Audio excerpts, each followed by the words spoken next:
అన్నా నమస్తే అన్న. నా పేరు మువ్వల రాము, మెట్టపాలెం పంచాయతీ. ముఖ్యమైన సమస్య ఏంటంటే, ఇప్పుడు ఈ జగన్ గారి ప్రభుత్వం వచ్చిన తర్వాత కొన్ని విలేజ్ల్లో మా యాదవ కమిటీ వాళ్ళు పశువుల్ని మేపుకోవడానికి, గోవులు కావచ్చు, గొర్రెలు కావచ్చు, మేకలు కావచ్చు, పశు సంవర్ధన అని చెప్పేసి ల్యాండ్స్ ఉన్నాయండి. ఆ ల్యాండ్స్ అన్ని కూడా ఎఫ్ఎంబిల్లో నేమ్స్ చేంజ్ చేసి జగనాల లేఅవుట్స్, ముఖ్యంగా ఏదంటే వీళ్ళు దోచుకోవడానికి ల్యాండ్ పోలింగ్ అనే పేరు పెట్టి ప్రజలకు సగం, నాయకుల సగం దోచుకొని మా కమ్యూనిటీకి అయితే చాలా దారుణమైన అన్యాయం జరిగిందండి. మా గోవులు కానీ, పశువులు కానీ, మేకలు కానీ, గొర్రెలు కానీ మా పాకల నుంచి బయటకు వెళ్లే పరిస్థితులు లేవు.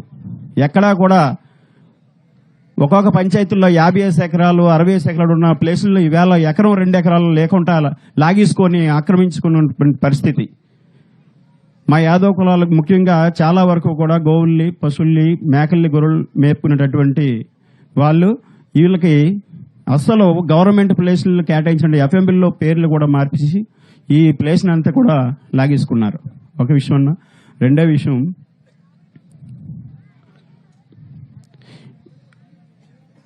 కొత్తగా ఏర్పడినటువంటి అనకాపల్లి జిల్లాలో మొత్తం మీద 3 లక్షల పైచైలు మా యాదవ్ సభ్యులు ఉన్నారండి ఓటింగ్. అయితే మా యాదవులందరికీ కూడా కనీసం ఒక పార్లమెంటు స్థానం కానీ, ఒక అసెంబ్లీ స్థానం కానీ మన ప్రభుత్వం నుంచి సీట్ ఇప్పించి కేటాయించాలని ముఖ్యంగా మీకు విన్నపం తెలుపుకుంటున్నాను. తమ్ముడు, అనకాపల్లిలో ఉండేది ఒకే ఒక ఎంపీ స్థానం స్వామి.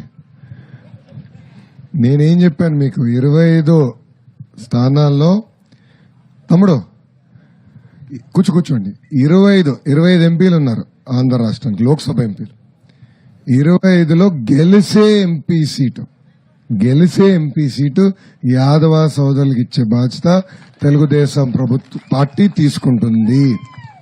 ఇప్పుడు సైకో జగన్ లాగా ఓడిపోయి సీట్లు మేము బీసీ సోదరులకు ఇచ్చే అలవాటు లేదు స్వామి.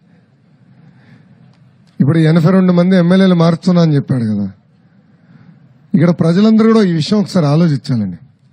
మన ఇంట్లో చెత్త తీసుకుని పక్కోడి ఇంటి ముందలేస్తే అది బంగారం అవుదు కదా, అది చెత్తే కదా. మళ్ళీ ఒక్క నియోజకవర్గంలో శాసనసభ్యుడు పనికిరాడు అని తేల్చిన తర్వాత ఇంకొక నియోజకవర్గానికి షిఫ్ట్ చేస్తే ఎట్లా పనికొస్తాడండి?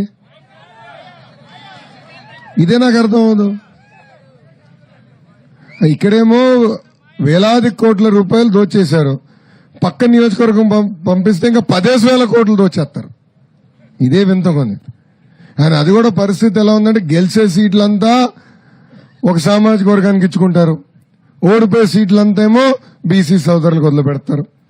అన్న, కడప జిల్లాలో యాదవ